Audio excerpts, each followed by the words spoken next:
Cette actualité vous est présentée en collaboration avec Cryptost Academy. Ayez un temps d'avance sur le marché crypto en rejoignant notre communauté premium.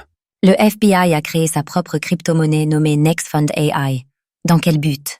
Dans le cadre d'une enquête sur des sociétés crypto-frauduleuses, le FBI a créé sa propre crypto-monnaie nommée NextFund AI. Ainsi, celle-ci a permis d'identifier des teneurs de marché qui maintenaient des volumes de transactions artificiellement hauts. Nous faisons le point.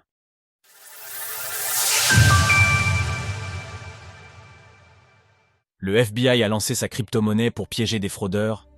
Dans un communiqué du bureau du procureur général du Massachusetts publié mercredi, nous apprenons que le FBI a créé sa propre crypto-monnaie dans le cadre d'une enquête contre des teneurs de marché malhonnêtes.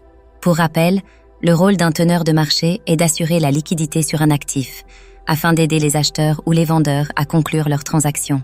Dans ce cas précis, les entreprises concernées sont accusées d'avoir maintenu une activité artificiellement haute sur certains tokens, dans le but de donner un faux sentiment de popularité aux investisseurs. Ainsi, c'est là qu'intervient NextFund AI, une fausse crypto-monnaie créée spécialement dans le but de piéger les fraudeurs. 3 teneurs de marché, ZM Quant, CLS Global et MyTrade, ainsi que leurs employés, sont accusés d'avoir prétendument blanchi des transactions ou d'avoir conspiré en vue de blanchir des transactions pour le compte de NextFund AI, une société et un jeton de crypto-monnaie créés sur ordre des forces de l'ordre dans le cadre de l'enquête du gouvernement. Au total, ce sont 18 personnes physiques et morales qui sont inculpées pour fraude et de manipulation généralisée sur les marchés des crypto-monnaies. En plus des noms précédemment cités, plusieurs entreprises et leurs employés sont mis en cause, dont Gotbit, Saitama, Robo Inu Finance, VZN et Lilian Finance. Un stratagème vieux de plusieurs siècles?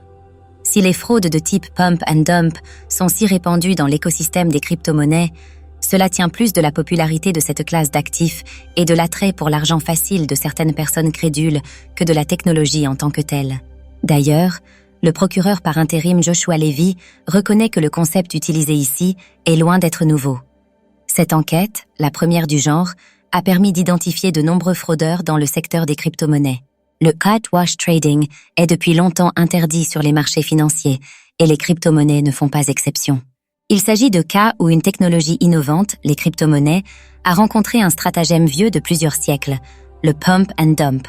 À ce jour, 4 personnes ont plaidé coupables et une autre a accepté de le faire. De plus, 3 autres personnes ont été appréhendées au Royaume-Uni, au Portugal et au Texas. Par ailleurs, 25 millions de dollars en crypto-monnaies ont été saisis et plusieurs bots de trading réalisant des transactions fictives sur une 60 de tokens ont été désactivés. Retrouvez toutes les actualités crypto sur le site cryptost.fr.